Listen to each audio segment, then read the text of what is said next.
I was looking into some religious tales the other day. I think it had something to do with the Islam religion and came across the word Typhon. So I started looking into it, and sure enough, it's the all-devouring monster, as all cultures had. They all had their own mythological stories regarding some monster, big teeth, and that fought with the sun. So today, I thought I would just talk about Typhon today, and how all these mythological stories all relate to the Milky Way, because the Milky Way is night, and unlike what you've been told, the sun sits in the Milky Way like this, and it turns 360 degrees for your 24-hour day. That's how we get our cycles, and everything's projected out around our flat Earth. Well, you see, there's the sun and there's the Milky Way. So what happens is the Milky Way eats up the sun. But the sun and the Milky Way had a battle, and unfortunately the sun won. Otherwise we would all be in darkness forever, according to the mythological stories. But every culture had a story of this big, multiple arms and legs, or snake heads, whatever, in their cultures. And because they knew that represented the cave, because the centre of the earth, it's all from the centre of the earth. It's the vortex in the centre here. That's where the Milky Way sits. And down through there you've got the cave, hollow, so it's like a vortex. Typhon, which is mentioned in here. And you know, the black hole of abyss, because they knew the black hole's in there, and they know the sun sits in there. So, you know, this is where the dragon came from. The Chinese mythological stories, dragon, fire-breathing dragon. Why is it fire-breathing? Because the sun sits in the Milky Way. It's the dragon, there's the sun in the Milky Way.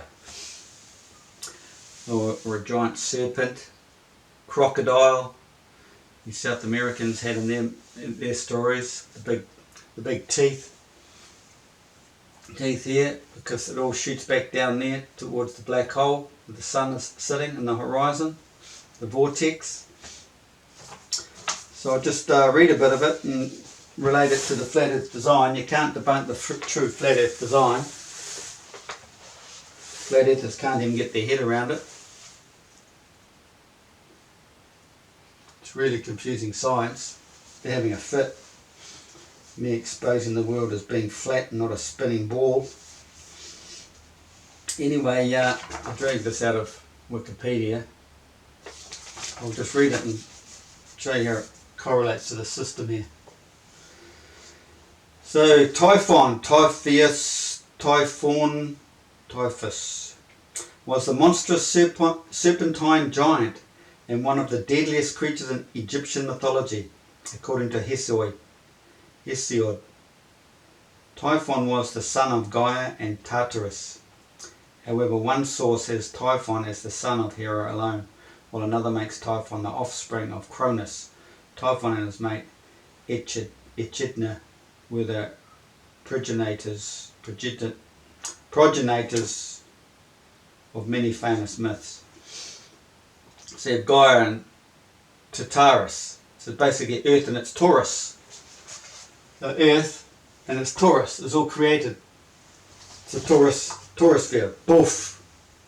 So it comes out of the centre, out of the hyperpoloid, and out here in the electromagnetic field is Earth, flat plane of Earth. Spherical this way, but it's all the way around the donut. So you'd be spherical this way, so you have the dome over the flat Earth, but this flat Earth plane goes all the way around like that. That's why we have the maps that all shoot off longitudes, splay out. Even pilots will show you their maps, they will splay up from the centre, and they travel on that latitude. You don't wander off your latitude as a pilot. Why would you do that? Unless you had to, because you start changing your direction. You start going southeast, back to north, east. Why would you do that? You stick to your one latitude. You're just heading east all the way, aren't you? All the way around, because it's all based on the centre here. Look at any map, pilot's map. Is that what they call the Great Circle? The Great Circle around this way. You stick to that, unless you have to avoid other planes or whatever. But you're just making things difficult if you're doing it manually. But it's all computerised anyway, so you can go so many hours and then divert this way and then divert back. But really, overall, you're following this one latitude. So what have we got? Earth being created. We're here from the Taurus field. Taurus, and this is what they call Tartarus, Taurus. Typhon and the Typhoon. Typhoon, like a typhoon. It's the vortex in the centre here, and that's what the Milky Way is. That's the bit in the middle here. The sun's tucked in it. We had to get the spin, which is up that way and down this way, to a choke point that created the voltage, the sun. This is what's happening in here. It's vertical, but we see that here horizontally, don't we? It's all reflected out and around. That nothing, to us is nothing, we cannot see it, has exploded to create this big, our world. That's what we live in. So the two, like an atom, a two-part system, exploded out here. The two-part system, like this. This is an atom. This is what it is. So, what have we got in the centre here? We've got the tropics. There is the tropics. The systems, they come in like this. Like the infinity sign in the alchemy, the snake. So we've got Gaia, the earth, Typhon, the vortex and the Milky Way, and the Taurus field. So they call the Taurus field Tartarus. Typhon, the Taurus, is the Milky Way, and Gaia. So Typhon attempted to overthrow Zeus. Zeus is the sun. Now, people think it's Jupiter. In some other mythological stories it might represent Jupiter, but Zeus is the sun. He's the father. He's the big wig. Then other mythological stories have him as the son of some other bigger wig. But for this story here, he's the sun. For the supremacy of the cosmos. So Typhon attempted to overthrow Zeus for the supremacy of the cosmos. The two fought a cataclysmic battle, which Zeus finally won with the aid of his thunderbolts. Because the sun is the electrical system. You know, this is the electrical system within the magnetic field. Every magnetic field has to have an electrical system to have the magnetic field, and every magnetic field has to have an electrical system. Well, the thunderbolts defeated, and we get a lot of thunder around the tropics, don't we? Thunderstorms. Typhon was cast into Tartarus. The typhoon was cast into the Taurus. This is the Taurus field. Typhon is in there. It's cast in there, or buried beneath Mount Etna. These are called the mountains. Mount Etna, called Mount Etna. Underneath Mount Etna, or on later accounts the island of Ischia. Now you also have to relate all these mythological stories are all connected with the human brain. The earth is the same. There's a head. That's the Olmec helmet. So you can take that as a whole, and it's the Polynesian face under here. You can come back here and call that the human head and the brain, or the human brain. Between the two spheres. That's our pineal gland. It's the sun. It's all connected. So what's going on Earth is going on inside the middle of your brain. Your tabernacle. Your what's the other thing? Tabernacle. The Holy Grail. That's another thing. Let's just wander off this a little bit. The Holy Grail. What's the Holy Grail? Well, the Holy Grail is a nice square box, isn't it? And it's got the cherubim there, and it's in the centre of your brain. You've got the corpus callosum, haven't you? Is that what it's called? And you've got your colostrum out in the brain here. There's 2 colostrum that open up. They protect you. Those are the closed gates until you wake up spiritually. Then they wake up. They open up at a certain time. So the centre of your brain, you've got the tabernacle, right? The Holy Grail, the nice casket. And what do we have in the pyramid? The pyramid, this is a vortex. The black hole, it's an amplifier. It's amplified and created our realm. The Great Pyramid of Khufu is also an amplifier of frequencies. It's a physical image of the black hole here on Earth. And you go down deep into the black hole, down deep into the bottom of the, way beneath the pyramid, you've got water. What's down in the middle of the water? There's a little lake down there. It's probably electrified. I heard it was one story, it's electrified. You can't get to this big sarcophagus. There's a big sarcophagus sitting in the water. It's all representing the earth, and it's representing the human brain.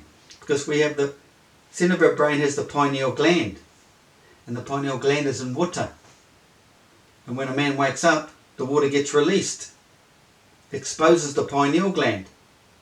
High and dry. On Mount Ararat. This is the flood, gets flooded out, right? That's the flood through your system.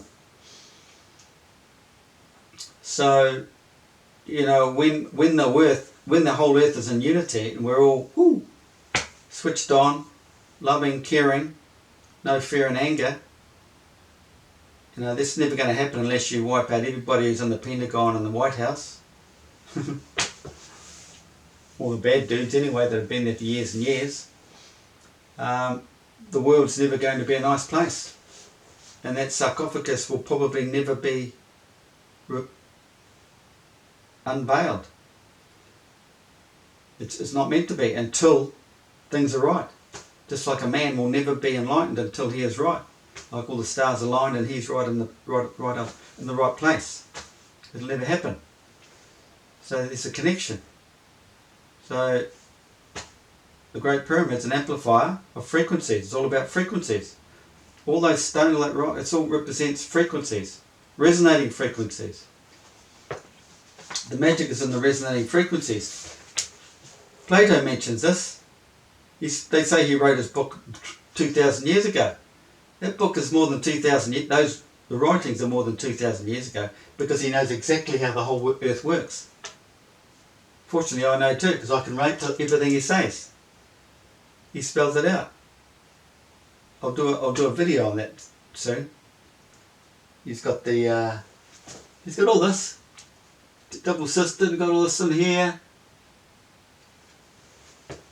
You know, the magic in finding the resonating frequency. Everything has its own resonating frequencies.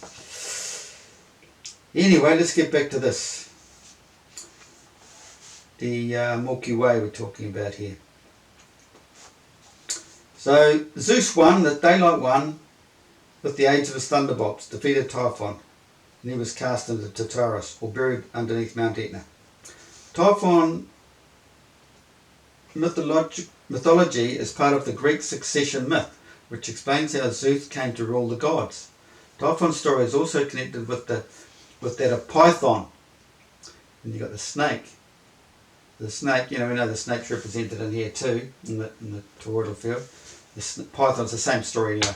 The serpent killed by Apollo. Apollo's supposed to be the son of Zeus, the sun. So you go another sun, right? And both stories probably derive from several Near Eastern antecedents. Typhon was also identified with the Egyptian god of destruction, Set. Set basically being setting of the sun, night comes in. You know, so we're talking about night time and the Milky Way. It's supposed to be the big boogeyman. In later accounts, Typhon was often confused with giants. Well, if you want to go into giants, you could say we're all giants out here because we've all been magnified out of here. Nothing. The black hole. It's all a magnification, exploded view. Let's say a mega electron microscope.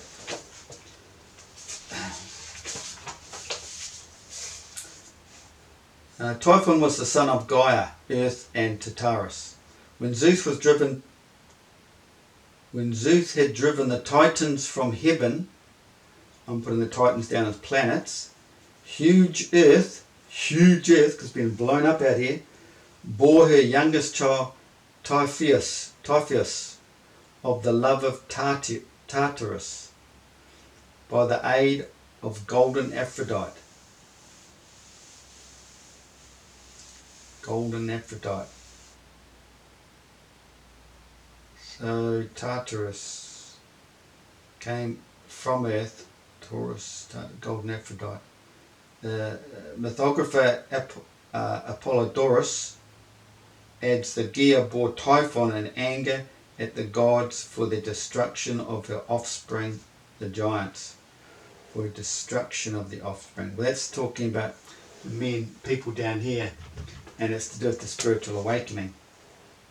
You know, they talk about the violence involved in chopping off heads and all that. And it's basically your old physical way of understanding life gets severed, killed off, and you're awoken again to the spiritual world, the truth, all the knowledge. So huge Earth bore her youngest child. So this is maybe another one, an enlightened person of the love of the Taurus field, by the aid of the golden Aphrodite. Golden, well, the sun's golden. Aphrodite, male and female. So it could be, I don't know why they say golden, because Venus isn't golden, isn't it? It's more bluish, like the moon. So maybe stuck with the sun, I don't know. Numerous other sources mention Typhon as being the offspring of Gaia, or simple earth-born, with no mention of Tartarus. We don't really have to mention Tartarus and Typhon at the same time, because they're both in the same place. However, according to the Homeric hymn to Apollo, 6th century BC, Typhon was the child of Hera alone. Hera, angry at Zeus for having given birth to Athena by himself. That's the sun giving birth to Athena. What's the Athena? Athena is the arena. So imagine the Roman Colosseum, that arena. That's where the sun, it's just like that. Around here is the breastplate between the Milky Way. It's the dark side. So you could scrub that. So there's the Milky Way. And there's daylight, the daylight side. The sun comes across the black hole, the daylight side. So a new moon would be there, full moon over there. We get planets between there and there for it's a full moon. That would be a lunar eclipse. You get the planets back here for a solar eclipse, or you could have planets back there too, I suppose, all lining up. And they all line up. And just recently, what did we have? We had between the moon in the back of the sun, Mars. And they want you to think the Earth is stuck up here. We're not even a planet. Everything's up there for us. So and they want you to think that Earth was here shadowing the moon. Yet the shadow on the moon was exactly twice the size of the moon. Earth is 4 times the size of the moon. But what's Mars? Mars is twice the size of the moon. That's exactly the size of the shadow that was on the moon. And Mars is red. Go figure. I don't write this stuff. I'm using science as these sizes. You know, as a flat earther, I'm doubting whether those sizes are right, but if I use their sizes, that's it. Oh, science, eh? It's a comedy act. Where are we up to? Numerous sources mention Typhon as being the offspring of Gaia, or simply earth-born. Okay. However, according to the... where are we? Hera, angry at Zeus for giving birth to the Athena. So the blast of the sun has created everything around the sun. This Milky Way, blasted it out. We don't see this stuff unless you shade your camera. You don't see what's going on during the day, do you? It's directly in line with the sun. Do you know Venus is a full moon on this side? It's opposite to the moon. This is when they say, all the stories, even Plato mentions, the opposite direction, but meaning it phases opposite. It doesn't move in an opposite direction, it just phases. Everything moves in the one direction, but Venus phases opposite to the moon. It's full moon there for Venus. Anyway, the sun created this big blast and created all this on its own. This is what they're saying here, representing the moon, is jealous. By himself. She prayed to Gaia, the earth, Uranus, and the Titans to give her a son stronger than Zeus. Now this goes deep into spiritual awakening of a man again and his connection to the sun. There's a big connection there, but people have got no idea.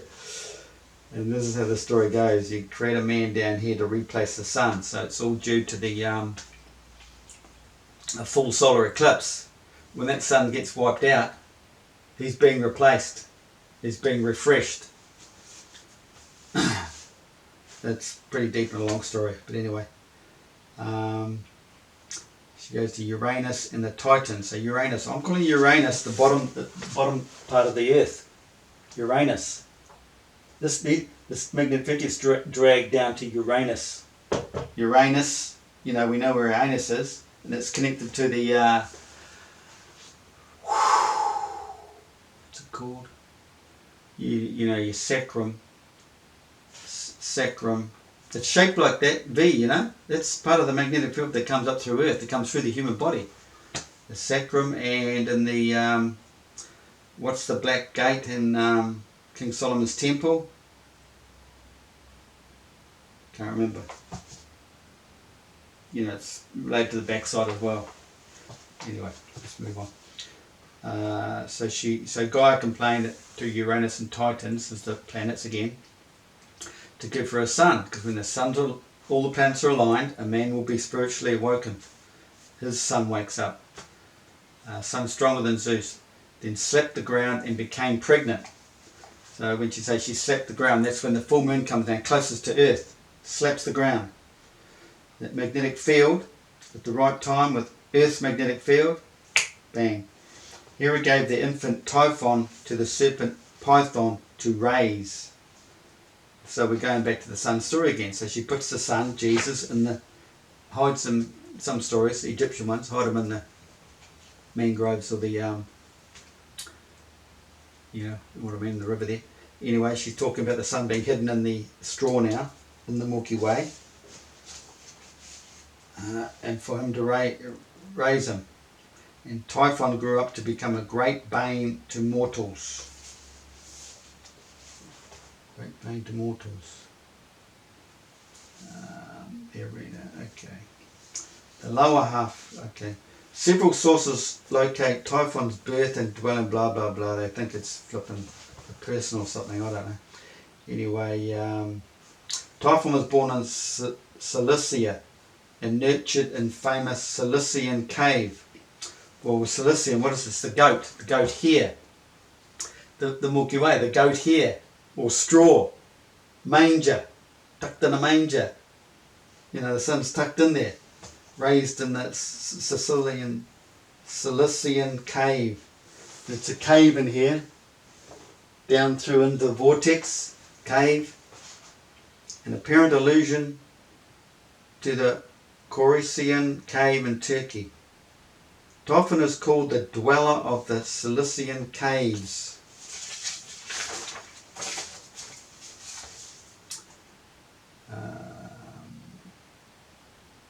Typhon, born in Cilicia, is the offspring of Cronus.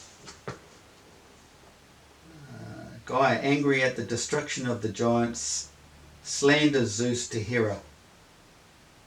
Earth, angry at the destruction of the giants, Earth slanders Zeus to the moon. So Hera goes to Zeus, father Cronus, from Zeus, whom Zeus had overthrown, and Cronus gives Hera 2 eggs smeared with his own semen, telling her to bury them, and that from them would be born one who would overthrow Zeus. Hera, angry at Zeus, buries the eggs in Cilicia under Aramon. But when Typhon is born, Hera now reconciles with Zeus. This is to do with the moon coming down to the earth, full moon to give birth. She comes close to earth and then goes back up to the sun, back up to the Zeus, and goes back, reconciles with Zeus. The two eggs, maybe there's two people that are awoken at the same time, I don't know. But she said, born from them would be born one who would overthrow Zeus. Hera, angry at Zeus, buries the eggs in Cilicia under Aramon. See, under Aramon, you can go back down and you can put this down, the same thing as the sarcophagus buried into the water underneath the pyramid. Buries them. Same sort of thing, just like it's buried the pineal gland deep in the centre of your brain. Egg, sun, moon, male and female. Hermaphrodite, like Newt, sky goddess in the nest, buried inside the vortex core. Okay, let's go on. According to Hesiod, Typhon was terrible, outrageous and lawless, immensely powerful, and on his shoulders were 100 snake heads that emitted fire and every kind of noise. There we go. Strength was with his hands in all that he did, and the feet of the strong god were untiring. From his shoulders grew 100 heads of a snake, a fearful dragon with dark flickering tongues, and from under the brows of his eyes and his marvellous heads flashed fire, and fire burned from his heads as he glared, and there were voices in all his dreadful heads